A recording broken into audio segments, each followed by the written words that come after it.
মনে রাখেন, দুনিয়াতে দুইটা পাপ আছে, সবচেয়ে পাওয়ারফুল পাপ। ওই পাপ দুনিয়াতেই মানুষের ক্ষতি করতে পারে, অন্য কোনো পাপ দুনিয়াতে মানুষের ক্ষতি করতে পারে না। জেনা যত বড়ই পাপ হোক না কেন, দুনিয়াতে আপনার কোনো ক্ষতি করতে পারবে না। চুরি যত বড়ই পাপ হোক না কেন, দুনিয়াতে আপনার কোনো ক্ষতি করতে পারবে না। মাকে গালি দেওয়া যত বড়ই পাপ হোক না কেন, দুনিয়াতে আপনার কোনো ক্ষতি করতে পারবে না।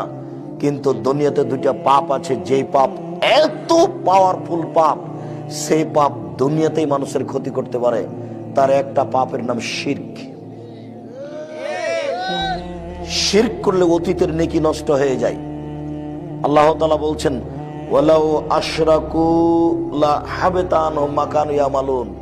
তারা যদি শিরক করে তাহলে তাদের আমল বাতিল হবে। শুধু মানুষ নয়, আল্লাহ তাআলা আমাদের নবীকে বলছেন, লাইন আশরাকতা লা ইয়াহবাতান্না আমালুক। মুহাম্মদ, আপনিও যদি শিরক করেন তাহলে আপনার আমল বাতিল হবে। আশেপাশে তো কোনো কবর আছে কিনা আমি জানি না। ঢাকা শহরে গোলাপ সাহের মাজার আছে, তা কি নাম শুনেছেন কোনোদিন? তো আপনি হাজী সাহেব ঢাকা বিমানবন্দরে নেমেছেন, ধনী মানুষ, ছেলে গাড়ি নিয়ে গেছে, এবার গোলাপ সাহের মাজারের পাশ দিয়ে গাড়ি আপনার যাচ্ছে। তা আপনি বললেন, আব্বু একটু থামো।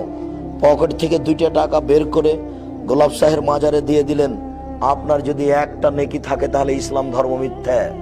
নাউজুবিল্লাহ, ইসলাম ধর্ম সত্য, আপনার একটা নেকি থাকবে না, এ কথাই সত্য, আল্লাহ বলেছেন। ধর্মকে এইভাবে মাপতে হবে, আপনার মতো মেপে হবে।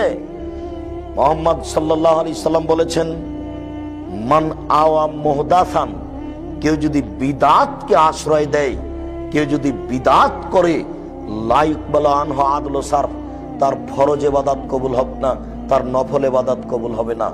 বিদাত করলে ইবাদত কবুল হয় না। বিদাত করলে রাসূলকে অপমান করা হয়। বিদাত করলে সামনের দিককে ঠেকিয়ে দেওয়া হয়। বিদাত করলে রাসূলকে অপমান করা হয়। বিদাত করলে ইবাদত কবুল হয় না। শিরক করলে আল্লাহকে অপমান করা হয়।